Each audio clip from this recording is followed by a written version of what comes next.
In the name of the one who creates, redeems, and sustains us. Amen. Please have a seat.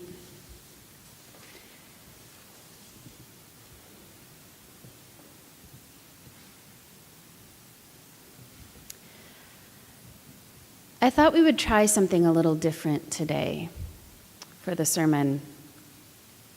I don't know about you, but I suspect that, like me, you might be feeling a little overwhelmed by the barrage of bad news and national disasters. We're going to try a little something today to sit with that overwhelm. So settle into your seat if you can, and close your eyes. And place your palms face up on your lap.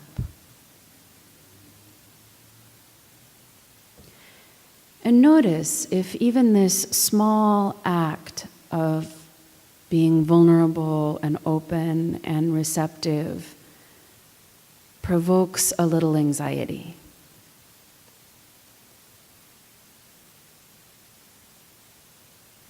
Right now, we're all very cautious about being vulnerable. Many of us are walking wounded and confused, uncertain and afraid, rendered immobilized by the endless waves of horrifying news and lies and disaster our world is facing. For a few minutes today, let's practice being in the midst of that. In a world of doing, one of the things we do here is learn how to be.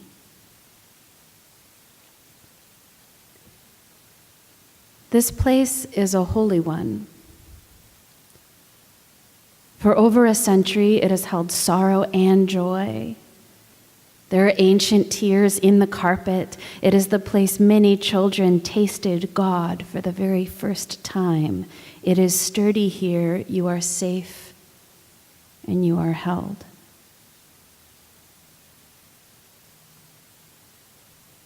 Feel how the palms of your hands are slightly cooler than the place where your hands touch your body. Feel how the pew supports you without needing anything from you. This space, our church, holds us. It holds God too, but it does not limit God. There isn't more God concentrated in here than on our back steps or on the sidewalk. We don't determine where God chooses to be and how much God is any place. But this space does hold us and God and our love for God, and it holds Jesus' body. It is whole and complete in itself, and it is only a tiny part of something much bigger.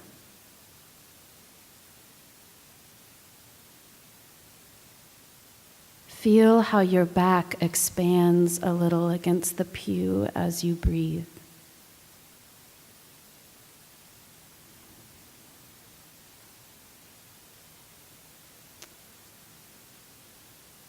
Today,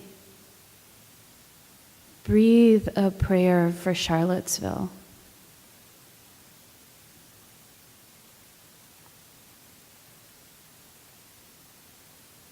Breathe a prayer for Houston.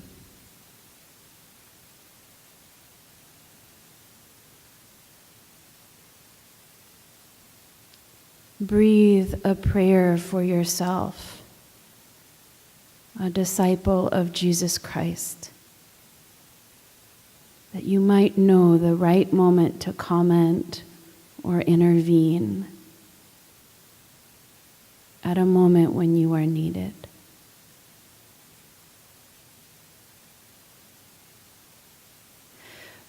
Breathe a prayer for someone it is easy for you to love, someone you love effortlessly.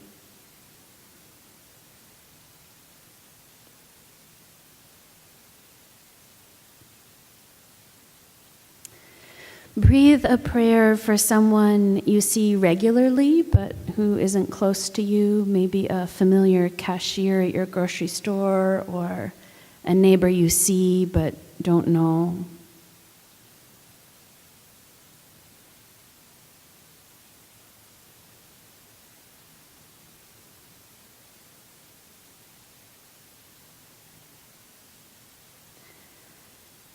Breathe a prayer for someone who it is difficult for you to love.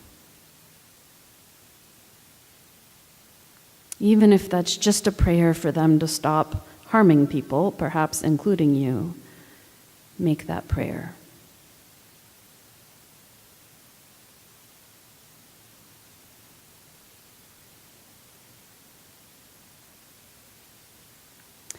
Breathe a prayer for Christchurch. At this precise moment in our history, at the moment we must choose to learn a new way to be in our neighborhood and a new way to be with one another.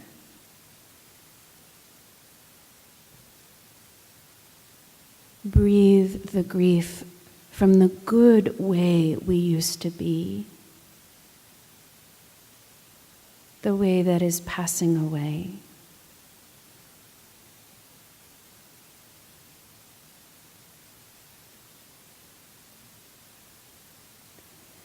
Let your jaw, and your eyelids, and your eyebrows relax. Right here this morning, we are safe in the presence of God and one another.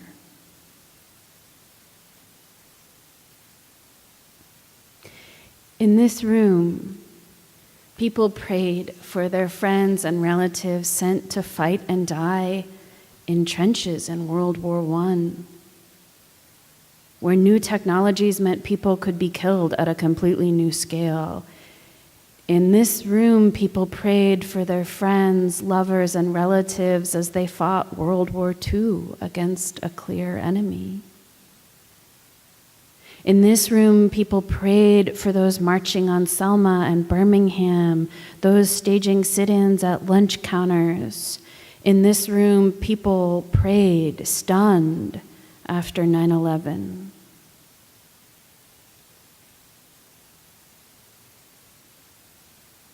This room can hold the world right now, too, as it is. God can hold the world right now, as it is.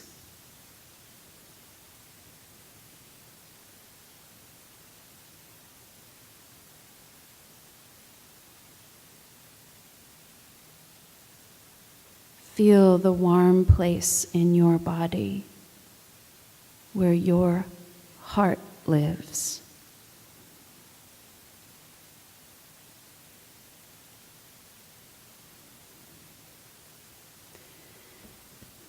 There is a difference between a heart smashed to smithereens by carelessness or selfishness or violence and a heart that chooses to blossom open to God and to the world.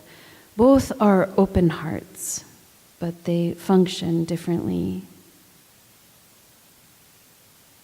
Today in the readings we hear that God hears the screaming of God's people in Egypt, and that God's reaction to people crying out is to free them. We hear in the psalm that God made God's people exceedingly fruitful and made them stronger than their enemies.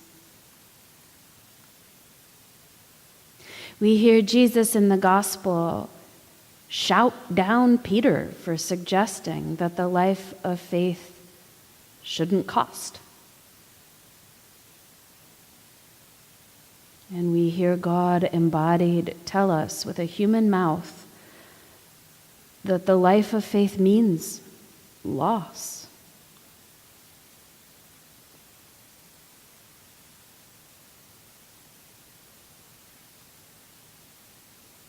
Feel the air on the palms of your hands.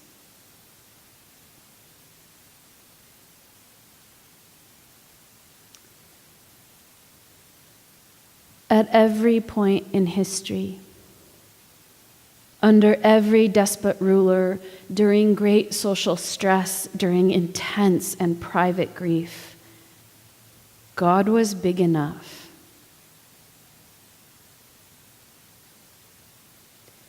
And communities of very ordinary people just like us saw each other through it. They held hands, they prayed, they marched, they fed each other, they held each other's babies, and they laughed. It has been like this before.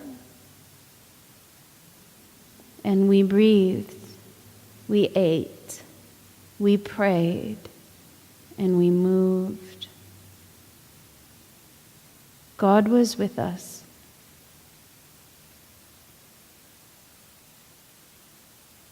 Know completely in your body that God is still with us. Offer yourself and your perfect heart one last time to the world as it is, full of suffering and full of joy. Offer yourself to serving the Lord and freeing others.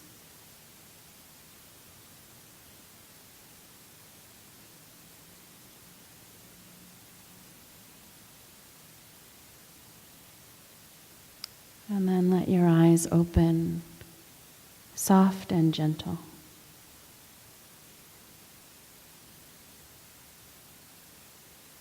Amen.